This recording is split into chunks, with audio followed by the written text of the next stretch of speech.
Hey, welcome to Warchant.com. I am joined today by managing editor Ira Schoffel, and we're going to get more into football talk. It's summer. The players are working out. We're inching ever closer. If it looks like it happens the way the NCAA says, we may have practice in the middle of July. So we could be just maybe a little over a month away from official practices starting up. So let's have a little football chat here. And, one of the things that hit me about last season, I got a story that if you're seeing the video, it's up on Warchant.com. You can read it in a little bit more detail. The thing that always kind of surprised me about last season was we knew going in the offense wasn't going to be very good. The offensive line was not going to get dramatically better. There were questions at quarterback. You had the third straight offensive coordinator. It could have been a little better than we thought, but it was never going to be an above-average offense. The shock to me was defensively, and that's why I spent all the time going back and looking at the analytics to try to figure out what in the world was going on. They finished number 90 in total defense. Was that a surprising going into the season? I don't think we thought we were going to be great, but 90 for all the talent outside the ball, that's surprising, isn't it? Yeah, really. I think going into last season, all we kept talking about was the offense because we just assumed the defense would be better. You had so many guys back from the year before. You talk about Marvin Wilson, Janaris Robinson, Josh Kando. Of course, he got hurt, but Jaden Woodby. Basically, you had probably 80% of the key players back from the year before from a very young defense, which was understandable that they struggled. You figured second year in the system. There were a lot of reasons to think the defense was going to be better. And then you had the change on the offensive coaching staff with Kendall Briles and Randy Clements coming in, and you kind of assumed, okay, there's going to be some improvement there. So this is a team that may go out and win 8, 9, maybe 10 games. Of course, the offense didn't come around probably as much as some people had hoped. But the bigger problem, like you said, was the defense. I mean, the defense was awful. But what we didn't know at the time was that we heard rumors about it, and we actually asked Willie Taggart a lot about changing the defense. We asked Harlan Barnett about changing the defense, going to more of a 3-4, and they just denied it. We're just going to be multiple. And then, of course, at the end of the year, when Willie Taggart gets fired after such a bad season, basically they admitted, Harlan Barnett was having to coach a defense he didn't want to coach. Yeah, and we saw the results. So, like I said, they were number 90 in total defense last year. And I want to kind of look at the talent because the talent doesn't match up with those results. And, I mean, it's not perfect. We have recruiting rankings. You say what you want. But on the whole, when you look back, the teams that recruit more than 4- and 5-star players are generally better on the field. So that's one thing. The defense, to the tail end of Jimbo Fisher's tenure, he was still recruiting, especially on that side of the ball, at a very high level. So I went back and looked. The guys that saw the field on defense last year, they had 6 5-stars and 6 other guys that were Rivals 100 members. I mean, there's no way if you take that bottom tier of defenses from whatever 70 and lower, Florida State probably had twice as many elite recruits as anybody else on that list, which is nuts. So I went to, okay, I'm curious, what's the closest rival? Florida. Let's look at the Gators and see what their off defense was. And obviously they had a really good defense last year, finished number 9 in the country. I already had 1 5-star that played on defense and 3 Rivals 100 members. So Florida State had more than double the number of elite recruits on defense, and it was obviously said it was night and day, whether that was the change in scheme, whether it was guys underperforming, not being coached up, whatever the deal was, the numbers in recruiting don't match up anything close to the results on the field. Yeah, like you said, it's not an exact science when you talk about recruiting rankings, but in general, if you've got a lot of 4- and 5-star players, which Florida State does have on defense and did have last season, they're going to play well. You don't think of all the people that have to get these wrong for a player to be for example, an Asante Samuel or Stanford Samuels or guys like that were really highly recruited players. Janaris Robinson was probably a little bit – people knew he was going to be a little bit of a project coming in, but Josh Kando was a 5-star guy. Marvin Wilson, Corey Durden was a 4-star guy. Not just the recruiting analysts have to be wrong, but think of all the schools that offered all those players. Stanford Samuels chose Florida State over Georgia and Alabama. I mean, he turned down Kirby Smart and Nick Saban to come to Florida State. Were they all wrong about Stanford Samuels? Akeem Dent was a 5-star defensive back that they played at safety out of need last year as a freshman and didn't play very well. But was everybody wrong about him? So, no, I think your point's well made. The fact that Florida State had that many guys rated that highly coming out of high school, there's definitely talent there. But, okay, we've kind of harped on the negative, how bad last season was. But the underlying premise of the story up on warchant.com is to focus on kind of the optimism, the positivism going forward. It's not just the new coaching staff. It's what we see in terms of the analytics when looking at Pro Football Focus and everything else. So even with those poor results on the field, they had a decent number of players that ranked out pretty well. So they had 7 guys actually that ranked at above 75% grade according to Pro Football Focus, and 6 of those 7 are back. And that's Marvin Wilson, Hamza, Asante Samuel, Amari Gaynor, Robert Cooper, and Corey Durden. So all these guys are going to see the field this year, and they have experience. So they've already performed at a pretty high level according to an objective standard, and they're going to have another year of experience coming back. So that is a really good core going into next season, because, again, you look at people like Phil Steele, the number one thing they're always going to look at, how many returning starters do you have? So you got a lot of these returning starters, and they're starters that have played well already in college. Yeah, that's, again, I think that speaks to the idea that these are guys that can play well, but they did not play well together last season. Mm-hmm. I think when you look at the guys you mentioned, all of those guys, if you thought about the teams on Florida State's schedule, even Clemson, because Clemson's kind of rebuilding their defense, all of those guys would be starters or top backups for anybody that Florida State played. So, where's the disconnect? Why wouldn't they be successful? So, yes, you can be frustrated about how they played the last 2 years, but when you look at them on paper the way you do, there's a lot to be very excited about. And I think you look at every single one of those players, I think they have the potential to play in the NFL. So, I mean, right there, I just mentioned 6 guys that have a real good shot. Now, Amari Gaynor's pretty early still in his career, but I mean, in terms of Hamza and Marvin and Asante, Durden, all these guys are probably playing in the league unless there's an injury or something. So, I mean, whether you judge it by recruiting or whether you judge it by where they're projected by scouts in the NFL, man, there's a good core of talent at Florida State, really at all 3 levels. So I think another real positive sign, Ira, is, there were, like you mentioned, a lot of some younger guys still kind of getting in the mix last year. When you look at a lot of these guys, and when we have the grades, and hopefully Aslan will flash up a couple of these when he goes through and makes this video all pretty for us, because just looking at our faces for 20 minutes is not a whole lot of fun. I get it.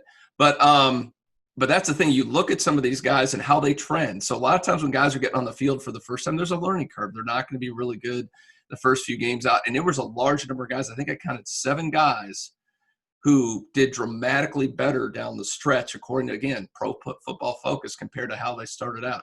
I mean, Asante Samuel, we know how good he is. I mean, but his first few games, he did not play very well. I mean, it is what it is.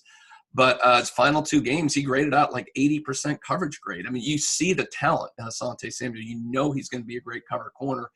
And once he got a little bit more comfortable out there, it showed on the field. And same thing with guys like Amari Gaynor, Janaris Robinson, Cyrus Fagan. Emmett Rice is another one. I mean, that linebacker core was so awful last year, but for the last few games, Emmett Rice was actually playing pretty well at the linebacker position. So that bodes really well for 2020. Yeah, and I think you look at one of the issues, I think, when you look at that defense, one of the reasons I think they really struggled was because I don't think they believed in the scheme, and we found out basically at the end of the season when Odell Higgins took over as interim head coach again, and we asked about the defensive improvement. He said, well, one of the big things is they're playing the defense Coach Barnett wants to run. And, I think you saw a lack of belief for most of that season in what they're doing. I think a lot of the players were questioning what they were being asked to do, questioning the schemes. They would question each other. You'd watch them in games. I mean, there was a couple of kind of high-profile instances where corners and safeties didn't know who was supposed to have the responsibility, and they're kind of like bickering at each other during the play. Well, that's not just a symptom of one bad play. That's a symptom of a lack of trust between players and the coaches.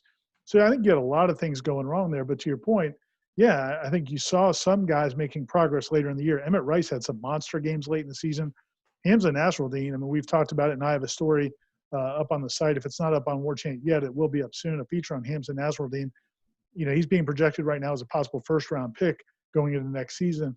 So, I mean, you have some high-impact players on that defense, and if they believe in what Adam Fuller and this new coaching staff or the positions they're putting him in, I think that really could make a huge difference. Yeah, it really does. And you talked even some initial indication we're hearing from the NFL scouts how high they are in Hamza, because what a good fit he's going to be in the league. So he could be in for a monster season if he can, totally be rehabbed and healthy and get through the season. I think, again, projecting again, you look at some of these grades. say what you want. People kind of discounted how good the defense played against Arizona State for not the pick six and all the turnovers on offense. I mean, that defense just completely shut them down. If you go, well, they weren't starting a few key players and this and that, but if you look at the stats just a few weeks early against Alabama State, are you telling me they're worse than Alabama State? Obviously they're not, but they graded tremendously better on the defensive side of the ball than they just did a few weeks earlier against Alabama State. So that tells me the scheme, having confidence in what they're doing, having a little bit of experience makes a big difference. The last thing I want to touch on, Ira. And can I just follow up on that? Yeah, real quick? And one other thing I think on that note was that the fact that these defensive linemen, and we wrote about it some late last season, and I'm sure we will going into this season, Marvin Wilson, Corey Durden, those guys were not recruited to be read and react defensive linemen. They were recruited to get up the field, to disrupt plays. And I think that was one of the issues they had up front last year. And I think also the linebacker core is they just were torn between can they get upfield, can they be disruptive, or do they need to read their keys and read the blocks and wait and see what happens? They were never comfortable. Now you take those guys and you put them in a defense where they're going to be attacking again, which is what we believe Adam Fuller is going to do. Now you're going to have to rotate more. I mean, we did the story, I remember midway through last season when Marvin Wilson was playing like 80, 90 snaps a game, something crazy for a defensive tackle.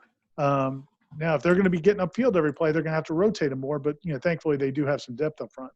Well, I was going to say that the nice thing is they do with the three guys coming back, with also Cooper, who you didn't mention. And then, True Thompson got a start in the Sun Bowl, so he's out there too. And that leads me to – yeah, that's the thing I want to bring into Ira. I mean, you've been kind of on top of the whole transfer thing, but it's amazing to me. So we've talked about all these guys, younger guys that improved. We talked about that core of 6 guys that graded out really well that are all coming back that are potential NFL prospects. And you throw in a lot. They have 6 D1 defensive transfers so far. Now, 1 or 2 we're not sure they're going to get their eligibility yet, but I think it looks pretty good for most of the good times. You mentioned Lovett's another guy there. You add him to the mix at that depth. And now, if he's eligible, you're going 3 deep at defensive tackle there. So that fits into what you're talking about. But a little bit, maybe I talk about some of these transfers that you think are able to maybe come in and provide a contribution here right off the bat in 2020. Yeah, I think as big as anybody is probably going to be Miko Dotson, defensive back. We don't know how they're going to use him. My guess is maybe kind of as a slot corner or, possibly as a corner or possibly as a safety. But he's a guy that's lined up basically everywhere and been productive. He had 9 interceptions the last season at FAU, which led the country. So it's not like there's a lot of vacancies in that defensive backfield, but he's obviously been a productive player. You'd like to see him get some opportunities, particularly facing the football where he can go make those plays.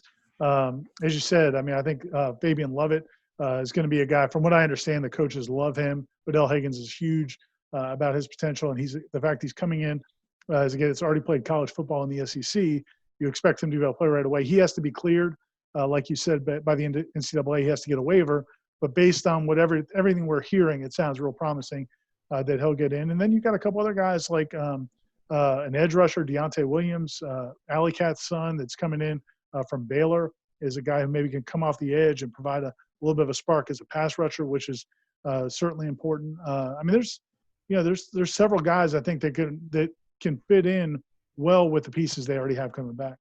All right, before I let you go, let's lay down the gauntlet now. So number 90 last year. Let's see who's going to get closer. We'll wager a beverage. Who gets closer here? Or total defense.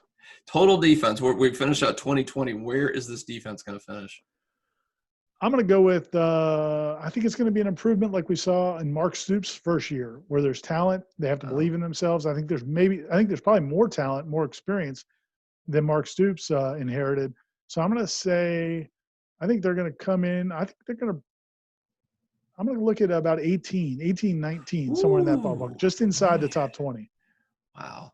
I don't know if I'm gambling, I'm probably taking the over on that. I think a little higher than that. But I mean, you're right. I mean, plus you got to wonder too, maybe the limited time, maybe offenses are sputtering a little bit more. Maybe it's more of a defensive game this year, depending on how all this stuff plays out. I mean, that's got to equate to a couple more wins, even if the offense is even just below average. If you can at least keep teams in the game by playing good defense, that's huge. So I mean, I can see it. I guess it's one of those things that it's been so disappointing year after year after you have to see it to believe it. Let me ask you this though: if you looked at it on paper, now part of it's going to be Josh Kando. If Josh Kando if he's a 5-star guy that he was supposed to be, if he's anything close to that, and we've seen spurts of it during his career, but if he's anything close to that, I think if you look at that defense on paper, that's a top 20 defense, right? I agree. Again, I'm looking again. I shouldn't be Yeah. jaded by the past. It's irrelevant, somewhat irrelevant going forward. But I will say you're right across the board. The one thing I'm a little bit, like you said, is the pass rush. How good will, they're going to be good in the middle. They're going to be stout, but can they get that consistent pass rush from the edge? I think Janarius is a good all-around defensive end. He improved. He was one of those guys that really improved down the stretch, but is he the elite pass rusher? Probably not. So you really need that guy on the other side of the ball. And Josh Kane does. He's got all the measurables. He was a big-time recruit, #1 defensive end in the country when he came out, and you got a couple transfers in. Will they be, if they're able to generate a consistent pass rush? I'm with you 100%. I got to see it to believe it. So it's been a fun discussion. I think the good thing is we all believe the defense should be better. How much better they'll have to wait and see, and hopefully we'll be providing some answers on warchant.com soon. We'll hope, practices we expect hopefully a little over a month from now we'll be out there covering them every day. Ira, keep up your good work on Warchant, and give us a follow, subscribe if you like this. On the bottom right, you can see a little subscribe button on YouTube. You get all this stuff for free and alert you whenever we have these new video features. So thanks for your contribution, Ira, and have a good one. Talk soon.